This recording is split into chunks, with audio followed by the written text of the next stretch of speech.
Sonny Melendrez, Sonny Radio, SonnyRadio.com. Hello, it's Sonny Melendrez, and welcome to the positive side of the radio spectrum. This is the place where we strive to bring you entertainment and inspiration through storytelling, fascinating guests, exclusive celebrity interviews, and it's all delivered with lots of enthusiasm. Cannot wait for you to meet my very special guest today, CJ Emmons. You're going to be so impressed.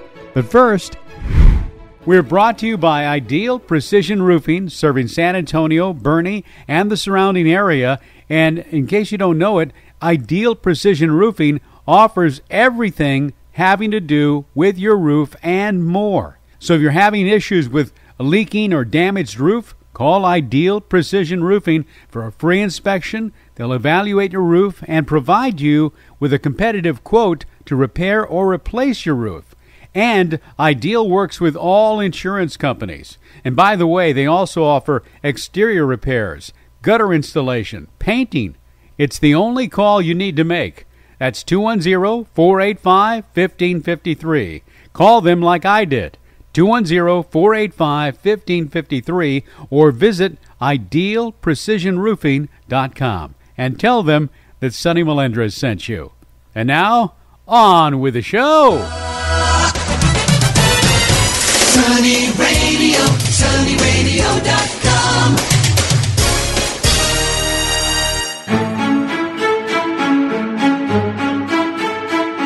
To say that CJ Emmons is multi-talented is an understatement. That's because of his vocal ability and breathtaking stage performances that have led him to working with a who's who of legendary musicians, including Usher, Mariah Carey, Celine Dion, Justin Timberlake, and the list goes on and on. In addition for being known for his 5-octave voice, CJ is also a well-respected creative producer. And since 2014, CJ has been a principal singer on ABC's Dancing with the Stars. It's a pleasure to welcome my new friend, CJ Emmons. Welcome. How you doing? I'm fine. How are you, CJ? Doing quite well. Thank you. Now, I have got to mention how it is I found out about you. Okay. My wife is a longtime college friend of your mutual friend, Jennifer Lewis, the great Jennifer Lewis. Great Jennifer. Yes. She recently got her star on the Hollywood Walk of Fame and invited Linda to come out. And then at the party afterwards in her home, you happened to be there. Linda found out about you, started talking to you, and was just enthralled with your personality, even before she even knew that you were a singer or anything else. And she told me, she says, you have got to have CJ on your show, because she told me, and she recorded it, that you broke into I Will Always Love You. You were singing to Jennifer. And CJ, it is incredible what you can sing 5 octaves. Yes. And I can do the whistle register.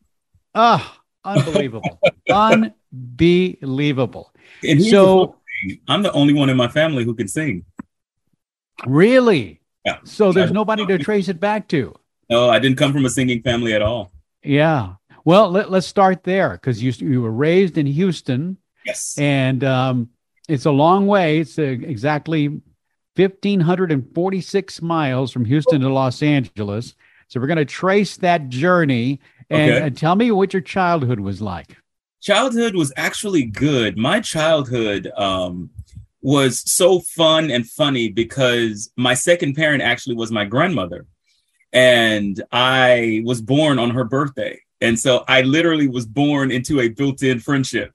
Oh. And she only, my mother's the only child. She could only have my mom. And after that, she always wanted a son. And so when I came along, not only did I come on her birthday, I became the son she always wanted. So it was a great childhood in Houston. I mean, from the rodeo to Astro World to my friends at school. It was always bright moments. It was always great moments because from all my teachers and my parent and everybody, they always said I had a light on me. So I was always picked to sing in front of the school or sing at events or just come be around us and just do this and do that. Oh. All my reports always said that I always had a smile on my face. So childhood was pretty good. It was happy moments. I think when my grandmother moved back to Mississippi, because that's where she originally was from, that was a heartbreaking moment for me. We would go to Mississippi and visit every summer. We still have like a house out there, not 88 acres out there. But as far as like singing and music, I started singing at 2 years old. My babysitter told my mom, "Do you know your son can sing?" I was like, "My son can't sing." And she's like, "No, your son can sing." And lo and behold, my babysitter put me in a talent show in the local community. And so she as a 2-year-old. As a 2-year-old, I was 2.5. Oh my goodness. I actually remember the suit I had on. It was a blue Navy suit with a ruffle collar in the middle. It was funny. And so my very first song I ever sang was Whitney Houston. A few stolen moments is all that we shared. And I sang that at the talent show, and my mother's face just broke. She's like, "My son can sing." Yeah, at 2 years old. At 2 years old, yeah, at 2 years old. She did say that I was what was considered a child prodigy back then, but not knowing what to do with it. But she gave me every musical instrument that I possibly could want. She encouraged music throughout the house because she really didn't know what to do. And so she just gave me everything musically. So I had access to anything I wanted to create, anything I wanted to do. And now, do you play those instruments? I play piano. And that was the only one that I really like gravitated towards. I also can play percussion, but it like congas, not drums or anything else. Yeah. My coordination sometimes is off. But she just really, my mother's really just a good woman. She just encouraged me. I mean, she never, ever said no to me when it came to music. So how wonderful. Always. I never had formal vocal training. So she would play as many, artists as she could. She played the top 3 divas, Patty, Whitney, and Aretha. And she just encouraged me. I think it was me because I am half Italian and also Creole. And so my ear always tuned into opera and really rock. And so I would listen to the Eagles, and I would listen to 9 Inch Nails, and I would listen to Alanis Morissette, and I would listen to all this stuff, and she would look at me sideways like, "Oh, you're just like your dad's people." So did you have a vision for yourself at that early age? I did. I actually did. I'm one of those artists that feels like an alien, being here. I always knew that I was different. I always knew that something else was a little bit more grandiose than most. I knew that my life had a calling on it, and that calling was music and singing. I think when I became aware of my gift was about 15 or 16. It was because I had been still singing up until then, but I was just singing because I was told to do it or because I just wanted to do it. But I think it was around 15 or 16 when I started seeing people and started going into areas where my voice would change the atmosphere. That's when I knew. I said, okay, there's something here. But throughout life, up until that point, I've always been told that I had an anointing on my voice, that God has really touched me and things like that. So it was already impregnated in me that I had something there. But to actually see it and become aware of it was about 15 or 16. And did you feel like you had to leave Houston to follow that dream? Not at first. I'll say this to your listeners. So Beyonce, LaToya, Latavia, and Kelly Rowland, the original 4 Destiny Child, and myself, we were like the star kids in Houston. And so everyone knew us. We always did talent shows together. We were always doing a lot of, different things together there. And so at first I didn't feel like I needed to leave Houston because I was doing theatrical productions. I was doing commercials. I was doing all this stuff. And when it got to the point of do I want the record deal or do I want ever? My mother, she pulled me out of it because she felt like my gift was too special. And at that time, she didn't want me and didn't want my gift to just go to waste, like become a big hit all of a sudden and then boom, it's gone. And so she pulled me out of it. There was resentment. There was, I don't want to do this anymore. My mother should have taken me out. I'm looking at, Beyonce, Usher, all of them that, I had known grow up and become these big phenoms. And I'm just like, wait, but me? What about me? And so after graduating high school, I did a couple of years of college and I said, you know what? This isn't for me. Houston isn't giving me what I need. And so then I had aunts and cousins that live in California, and I would go to California like maybe every other summer, especially Los Angeles. And so I made the point to say, you know what? I'm going to go to Los Angeles and see what I can do. And I had a 2-door Chevrolet Cavalier. And I told my mom, this is an interesting story. I told my mom that I was going to go visit my cousin who was graduating high school at the time. And I told her I had a plane ticket and everything. She was visiting my grandmother in Mississippi. And she was like, okay, cool. So I get in my car, I pack up my bedroom as much as I could inside of the car. And I drove. And she called me that night. And by that time, I had made it to like Phoenix. And she says, where are you? And I forget that Phoenix is an hour behind Texas.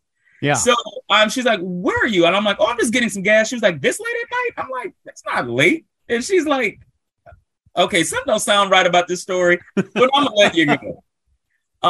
By the morning time, I drove because I drove pretty much 23 hours straight. I slept on side of the road maybe 2 or 3 hours and just kept going.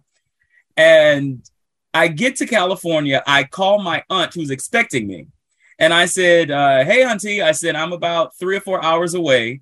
Just letting you know." She's like, "Okay."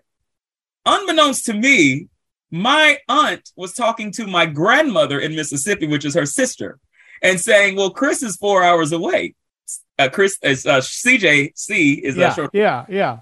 And so she says, apparently my mother picked up the phone and heard the whole conversation. And my mother's like, Chris is where? And so then I get a call and she's like, where are you? And I said, I'm on my way to California. She says, are you driving? And I said, yes, I am. And she broke down in tears. And we talked the rest of the way to my aunt's house. And when I got there, she said, I'm proud of you. I love you. I'm so glad you took your step. This is your man walk. And I'm glad you took your step to go do it. She was like, don't get out there and get a regular job. Go out there for what you said you're going to do. Go get your dream. And mama loves you. And I was crying on the phone and she was crying and she was so proud of me for stepping out and just going to chase my dreams because she knew that in Texas, I'm the favorite child. I'm the youngest child. So everything was like baby this. And, it wasn't room to grow. And then Houston's music scene wasn't really that great. And I can only do so much theater. So, but it was the best decision that I made. CJ, what an incredible mother you have. What a wonderful woman. Oh yeah. To give you that incredible and here you are leaving the nest. Yeah. And part of her is saying, no, please come back. Yeah. But she tells you what it is you needed to hear. And certainly you have followed your dream. Yeah. So what was your first break in Los Angeles? First break. First, it's so funny. Within 3 weeks, I got a job. And I was working at this record storage company. And they knew from hiring me that I wasn't going to be there long. Because I told them, I said, look, I'm just here to get this check and to audition. And they said, you know what? Let's do this. We'll help you. They allowed me to break up my work time to go and audition and come back and come to work. It was the most beautiful. That's what I'm saying. Yeah. God had his hand in my life the whole entire way. Within 3 months, I booked a theatrical production with Denise Williams and Tatiana Ali from this writer. His name is Micah Jockway. Rest in peace, Mike. And it was called If You Don't Believe. And it toured all over LA. And, Tatiana Ali is from Fresh Prince of Bel-Air. And, of course, the most beautiful voice, Denise Williams. And it was just, it was amazing. That was my first step into. And then a year exactly after that, I signed my first big contract with NBC for a show called The Singing Bee. And it literally just popped off and catapulted in 1 year. In one year, that came about. Yeah. And it was funny, when I booked The Singing Bee, I was working for an insurance company called Aon Insurance. And I was underwriting, which is funny, major tours. So I was underwriting Beyonce's tour, Taylor's tour. I was underwriting films. I was doing all this stuff. And this audition came up from a friend of mine. I'll tell you how God works. A friend of mine sent me an audition notice from an email that I never, ever check. Like, I don't even know how she got this email. I just never, ever checked it. And one day something said, check the email. And I said, okay, went through it. And it said, there's an audition for a show called, it was a different name than The Singing Bee. And she had wrote me a little note. She was working at the company called The Firm by then. It was a big law firm that all the celebrities were going to. Mm-hmm. And she sent me the audition notice. When I looked at the notice, she sent it like 4 days ago, and the audition was literally the next day. So I emailed her back. I asked her to confirm me, and the audition was literally right around the corner from my house. At that time, I lived near Burbank.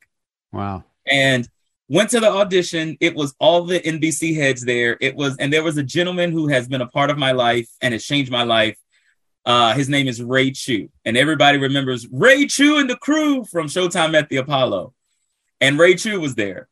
And I auditioned. I sang in 2 different languages. I sang different genres. I sang everything. I literally was that little thing that they were waiting for, because wow. I'm always made a point to do it all and to have knowledge of some of everything. And so got there, and I didn't hear anything back for like a week. So then they called me and says, you booked the pilot. And I was like, oh, yes, booked the pilot. And by this time, I was really tired of my job. My boss, she was like Devil Wears Prada boss. I mean, she was a mess. And I lied and said that a pipe broke in my house and I had to mitigate my damages.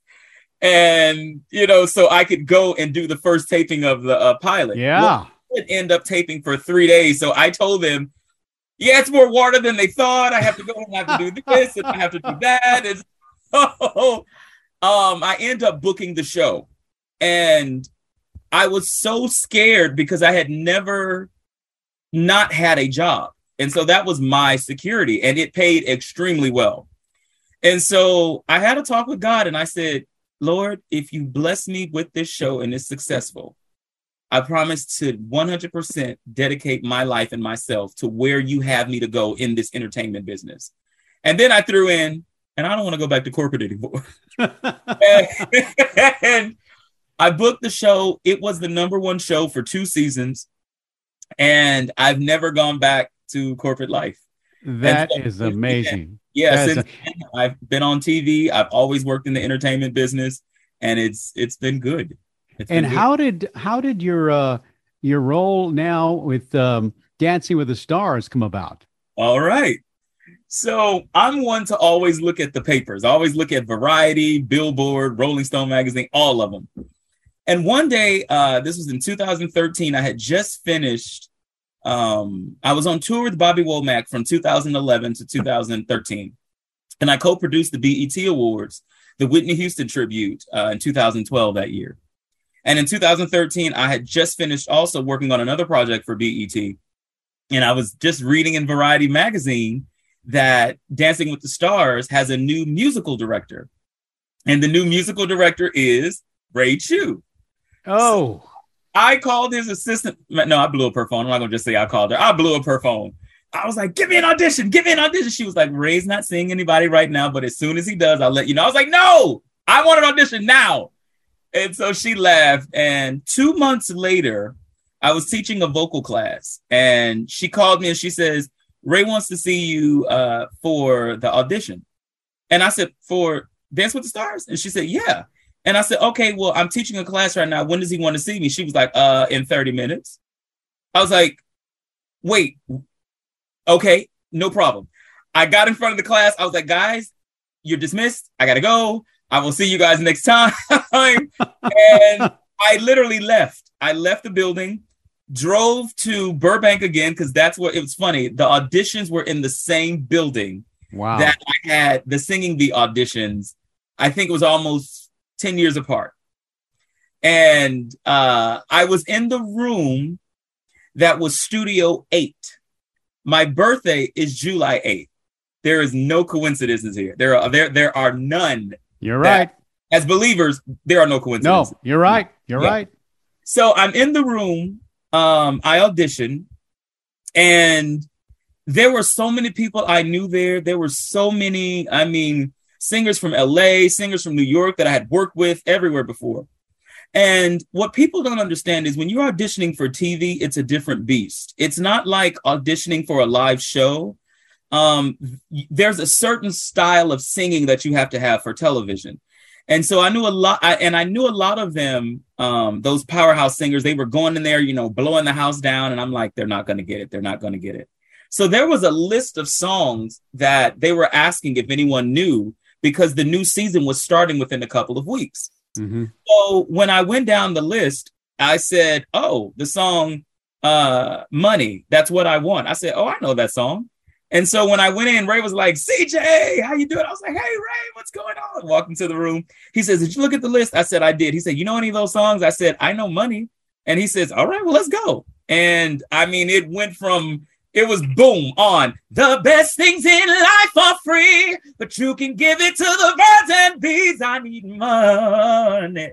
And we did that. And he says, do you know anything else? And I said, yes, I know the song called Si Una Vez in Spanish by Selena. And I sang that. And then he said, you got anything else? And then I sang some opera. And he says, okay. He says, you got anything else? And I sang some pop. And he was like, all right, well, we got you covered. So I waited about an hour because they wanted me to, stay and possibly sing some other things.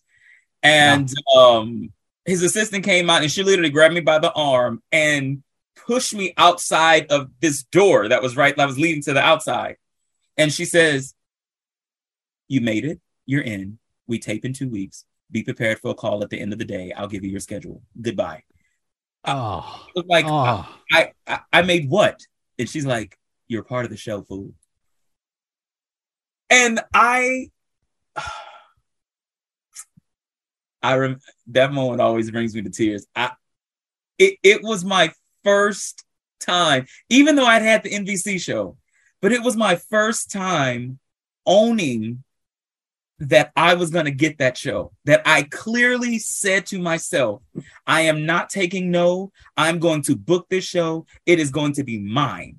And it was. And I remember within a week, we were in rehearsal, and within 2 weeks I was on set and band. And that's been since 2014. Amazing. Just amazing. Okay. Now, CJ, before we run out of time, I want to ask you, you've got a brand new song. It's called Maybe If I Cared. Yes. Tell me about that song. The song was written in 20 minutes. I needed a song for Grammy submissions about 2 years ago. And I went over to one of my producers' house and we had 2 glasses of wine. And I said, okay, I need a song. And he's like, what do you want to do? I came up with this melody. And so he started fiddling around with the guitar, and 20 minutes, I wrote some lyrics. We recorded it. That song literally manifested itself within 2.5 hours. Wow. And I submitted it. It got nominated for a Grammy, and it went number 2 in Egypt, Italy, and Greece. And it's done its thing. So it's I'm proud of that, my baby. I'm proud of that one. CJ is just the start. You're going to look back. It's almost like Sylvester Stallone. You're going to look back at what it is you saw for yourself, and you're going to look back at this song, and you're going to realize, wow, there's plenty more where that came from, and there's Grammys involved. Linda and I were talking about this, and she said, tell CJ that I'm going to be in the front row of the Grammys when he gets his first Grammy. Yes. And having heard you sing, having heard the song, I can't tell you. Let me ask you, has it ever been played on the radio? It is not. It is not. I've self-managed and self-agencyed myself for the very long time because my mother has always told me conversation rules the nation.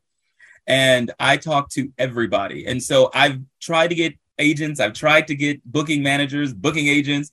No one has ever wanted to take me on. I've had, meetings with so many record labels, and they've all said, your voice is too big, your voice is too this, your voice is too that. I auditioned for American Idol 8 times. They didn't want me. They said I was too much of a package. I auditioned for Voice 5 times. They said I was too much of a pro. I auditioned for America's Got Talent, including this year. And they just told me, they said, CJ, you're really too much of a package, that, we need some dirt. We need you to be kind of like amateur, but you're too ready. And, my dream has always been to sell the records like the Ushers and the Beyoncés, and to be in front of arenas, and to have my music played, and to have people singing back my music, because I love it. Well, of course, it's what you're born to do. What I'm born to do. I cannot run. I've even tried to put it down, to forget about it. I couldn't. God is not allowed to do so. No. And so when Linda asked me, what do I want? And I told her exactly what I'm telling you. And she says, it's going to happen for you, because that's what, and I know it will, because I don't think God gave me such a unique talent for it to be buried like an ostrich. I just don't think that that's going to happen. I think that patience comes with a lot of grace. And I think that because I've been patient for so long, even though it has come with its own frustrations, I really believe that God is going to manifest everything that I want in my life, because so far, everything that I've spoken since childhood, he's given to me. And so I know that it's never going to be too late for me to get those things that I've often desired. So, not at all. Not at all. So, yeah. Absolutely. Well, cream rises, and that's what's, you're in God's waiting room. I like that. He has got something really big waiting for you in the next chapter of your life. You're going to see that. And I am going to do something right now. I'm going to manifest the world premiere of Maybe If I Cared, right here on the radio, the incredible voice of CJ Emmons. CJ, you are one of a kind. Don't ever stop being who you are, believing in who you are. Keep that vision, keep that passion, and that incredible gratitude that you have. And I know you pinch yourself every single day. I do. And I thank God for everything. It's literally, God is preserving my voice. He's preserving my just health. He's preserving everything in me for that next journey. So I receive exactly what you said, because I know this next chapter is going to be even better. So, yeah. Can't wait. All right, CJ. Thanks so much. I hope to see you in person in Los Angeles at the Grammys, if not sooner. And now, ladies and gentlemen, here is the world premiere of Maybe If I Cared. The one, the only, the soon-to-be incredibly famous and multi-talented CJ Emmons. Oh,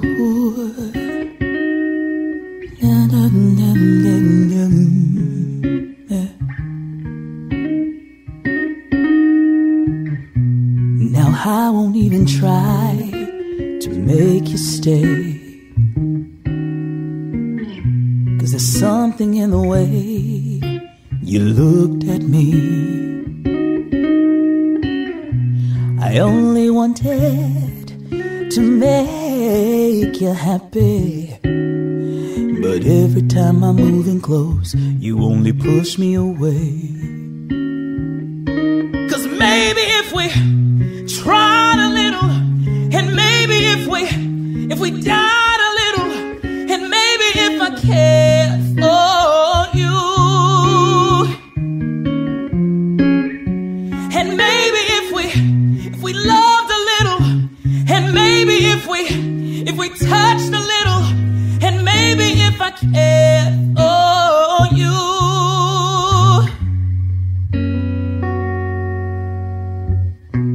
Now I don't wanna try to hold on to you if it's him and not me, but here in my arms is where I want you to be. 'Cause even if I try to make you understand, I'll take all the fault, I just wanna be your man. 'Cause baby, if it's over, once it's over, then it's over, and I'll walk away. maybe if we tried a little, and maybe if we died a little, and maybe if I cared for you, maybe if we loved a little, and maybe if we touched a little, and maybe if I cared for you.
There you have it, the world premiere of Maybe If I Cared.